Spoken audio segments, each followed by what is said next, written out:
Sayyidina Ali bin Abi Thalib dikenal sebagai sahabat Rasulullah Shallallahu Alaihi Wasallam yang dikenal cerdas. Karena itu banyak orang bertanya banyak hal kepadanya. Ali bin Abi Thalib masuk Islam ketika usianya 10 tahun. Hal itu menjadikannya sebagai orang yang pertama kali memeluk Islam dari kalangan anak-anak.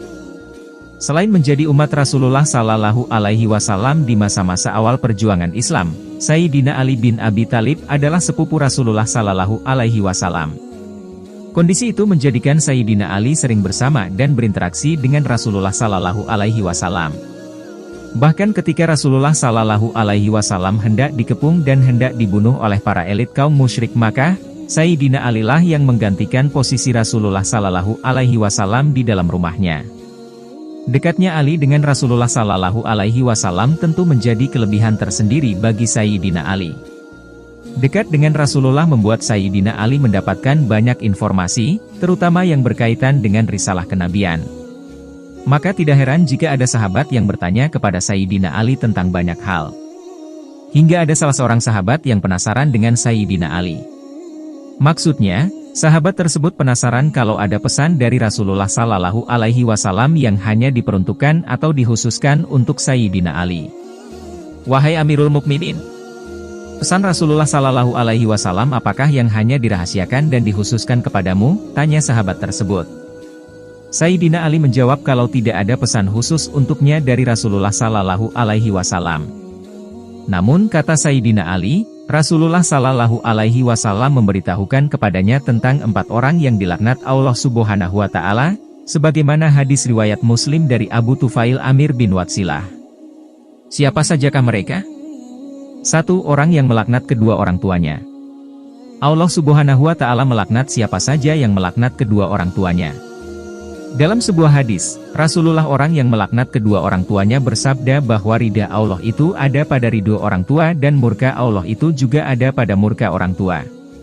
Dalam hadis lain, riwayat Bukhari dan Muslim dari Abdullah bin Amr bin Ash, Rasulullah menyebut kalau melaknat kedua orang tua termasuk dari dosa-dosa paling besar. Diriwayatkan dari sahabat Amr bin al-Ash radhiyallahu anhu, Rasulullah Shallallahu Alaihi Wasallam bersabda, termasuk dosa besar adalah seseorang mencaci maki kedua orang tuanya.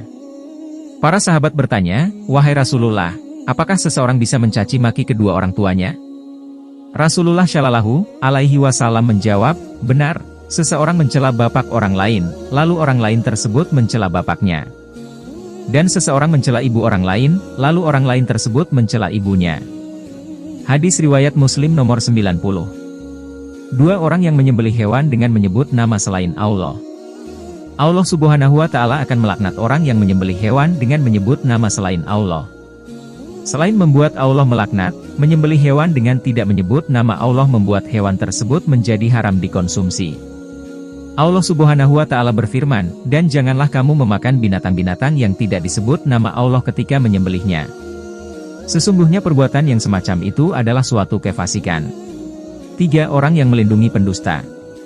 Allah Subhanahu Wa Taala melaknat orang yang melindungi pendusta atau penjahat. Selain itu Allah Subhanahu Wa Taala juga akan murka kepada seseorang yang melindungi pelaku kriminal, pencuri, dan pendusta. Rasulullah Shallallahu Alaihi Wasallam bersabda, barang siapa yang melakukan suatu kejahatan dan melindungi orang yang berbuat jahat maka dia mendapatkan laknat Allah, laknat orang-orang yang melaknat, laknat malaikat, dan laknat manusia seluruhnya.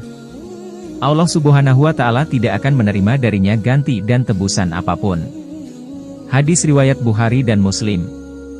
4 orang-orang yang mengubah batas tanah. Mengubah batas tanah merupakan perbuatan salah satu dosa besar dan pelakunya akan dilaknat oleh Allah, sebagaimana terdapat dalam hadis Ali radhiyallahu anhu dari Rasulullah Shallallahu Alaihi Wasallam.